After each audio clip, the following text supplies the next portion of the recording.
উত্তর কলকাতায় শিমুলিয়া পল্লীর ৩ নম্বর গৌরমোহন মুখার্জি স্ট্রিটে একজন বিশ্বনাথ দত্তের বাড়ি। বিশ্বনাথ দত্তের স্ত্রী ভুবনেশ্বরী দেবী ছিলেন বুদ্ধিমতী ও দেবভক্তি পরায়ণা।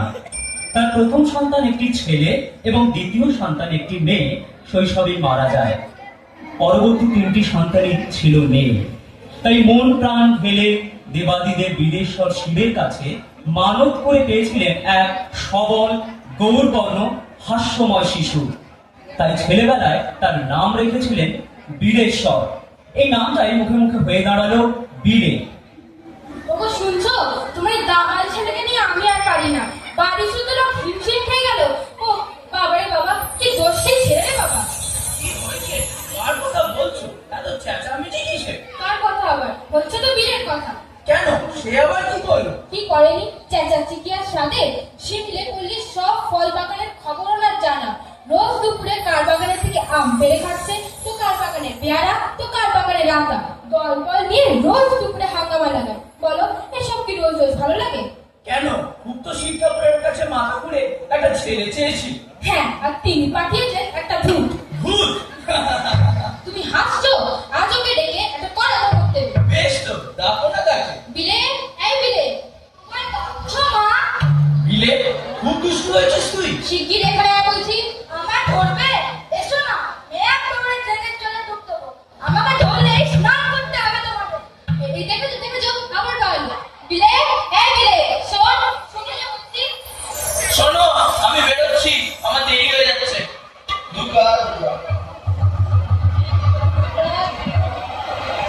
নারায়ণ, দাও না মা, দাও না একখানা কাপড়, তোমার মঙ্গল হবে মা। এই সাত সকালে আবার তোমরা এসে উপস্থিত হলে। এখন আমি কোথায় কাপড় পাই? যা বাবা, তুই মনে দু বাড়ি এগিয়ে দেখো। এখন আমার হাত জোড়া, দাঁড়াবার সময় নেই। তুমি রাজরাজেশ্বরী হবে মা, দাও না মা, দাও না একখানা কাপড়। তুই এখানে কি করতে এসেছিস? দেখো, আমার এই পরনের কাপড়খানাতে তোমার কুলোবে। কুলোবে বই কি? খুব কুলোবে বাবা, খুব কুলোবে। তবে এখানে তোকে নিয়ে যাও।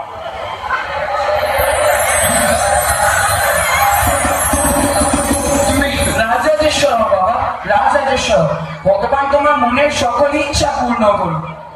কি সর্বনাশ! বিলে, তুই তোর পরনের কাপড়খানা এভাবে বিলিয়ে দিলি, তাতে কি হয়েছে মা? আমার তো আরো অনেক আছে, কিন্তু ওর তো আর কিছুই নেই।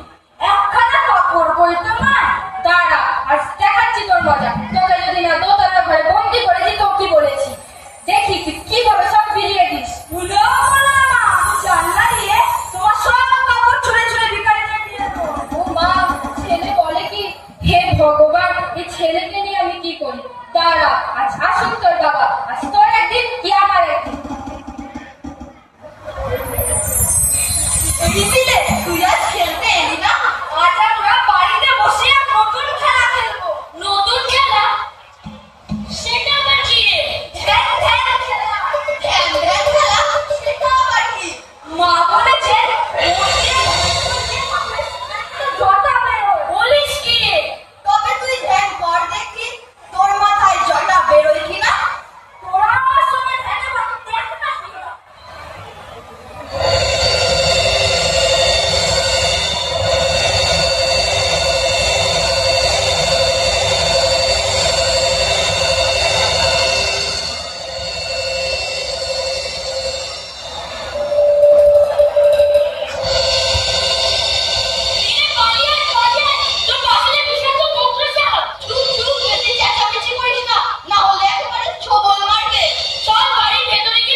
ঈশ্বরের অপরিমিত শক্তি তার মধ্যে সঞ্চিত ছিল বলে ধ্যানস্থ অবস্থায় তিনি অমন বাহ্য জ্ঞান রহিত হতে পেরেছিলেন।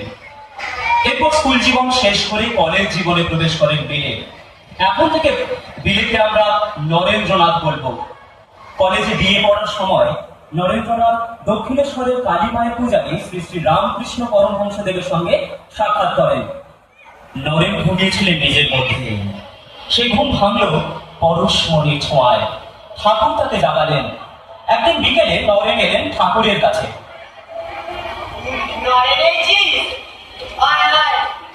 আমি যে তোরই পথে বসে আছি। আপনার কাছে আমার একটি প্রশ্ন আছে। আমার কাছে বল বল। তা আপনি কি ঈশ্বরকে সচক্ষে দেখেছেন? দেখেছি কি, আমি যে রোজই তার সঙ্গে কথা বলি, তবে তুইও দেখতে পাবি, আবার এই কথাও বলতে পারবি। এই দেখ, দেখি বিশ্বজগৎ ঘুরতে ঘুরতে আকাশে যেন মিলিয়ে যাচ্ছে। আমি যেন মহাপ্রলয়ের মাঝখান দিয়ে ভেসে চলেছি। ঠাকুর, এই কি করলে তুমি আমার?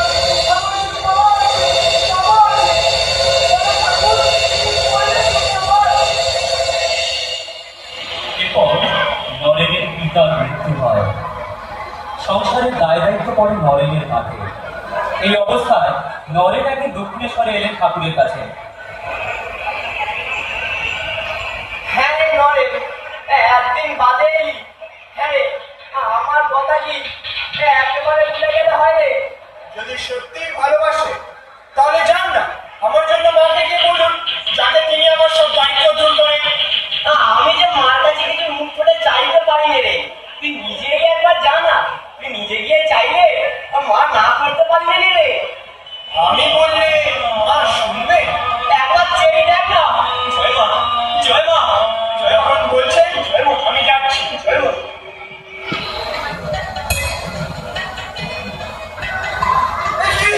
একটু অবিশ্বাস করার মতো নয়।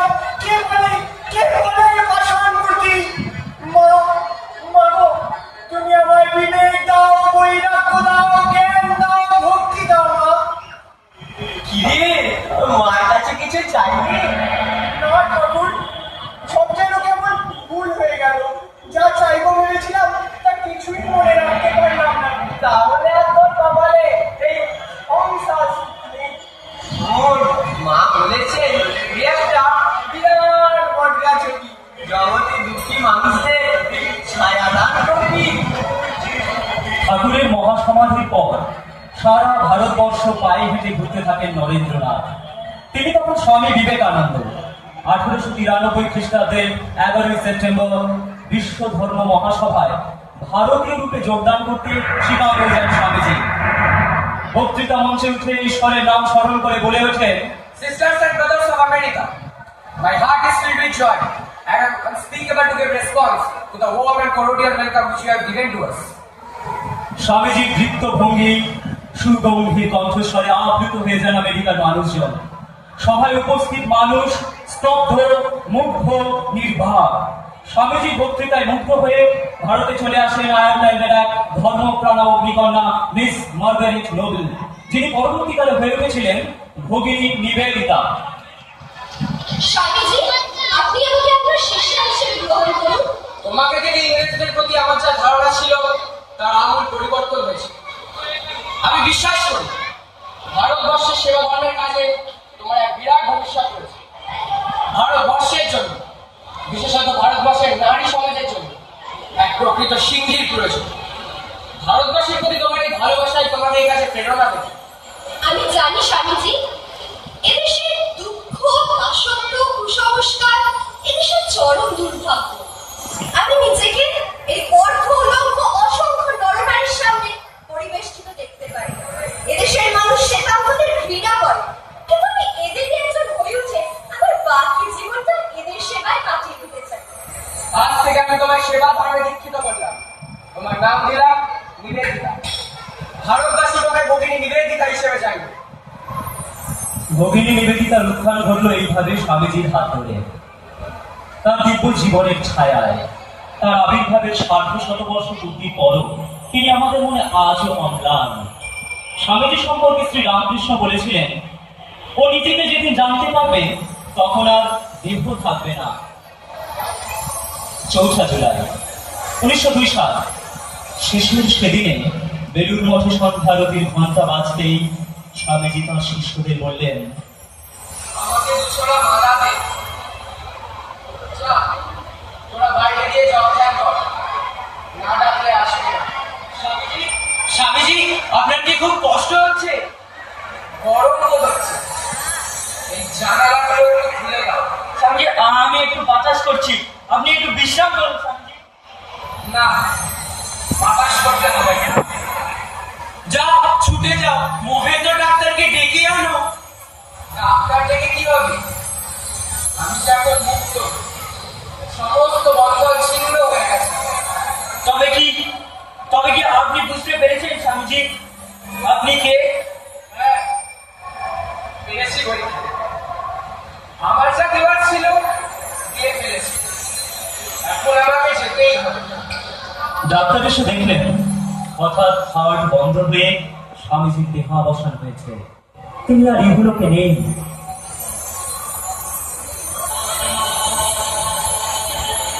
হে ভারত, ভুলিও না তোমার নারী জাতির আদর্শ সীতা, সাবিত্রী, দময়ন্তী। ভুলিও না তোমার উপাস্য মানা সর্বত্যাগী শঙ্কর। ভুলিও না তুমি জন্ম হইতেই মায়ের জন্য বলি প্রদত্ত। ভুলিও না নিজ জাতি, মূর্খ, দরিদ্র, অজ্ঞ, অবুঝি, ব্যাধর তোমার রক্ত, তোমার ভাই।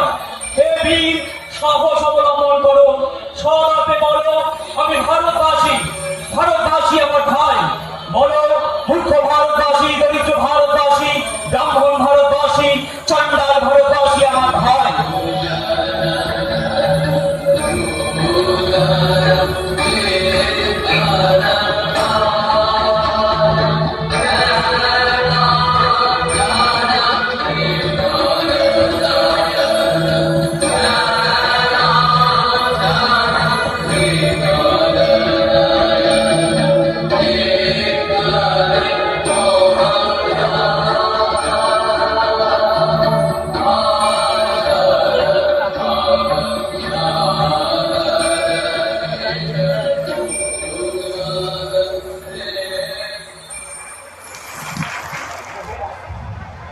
স্মারক সম্মান তুলে দিচ্ছেন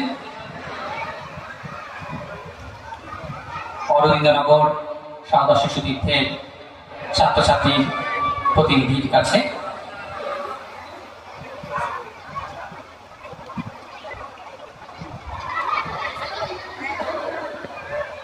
স্বামীজি বারবার আমাদের আত্মবিশ্বাসী হতে বলেছেন, সেই আত্মবিশ্বাসের প্রতিফলন আমরা দেখলাম এই ক্ষুদে ছাত্রছাত্রীদের নাটকের মাধ্যমে। তারা এত অল্প বয়সে এত সুন্দরভাবে প্রত্যেকটা সংলাপ এবং তার অভিনয় আমাদের সামনে ফুটিয়ে তুলল। তাদের এই আত্মবিশ্বাসকে আমরা কুর্নিশ জানাই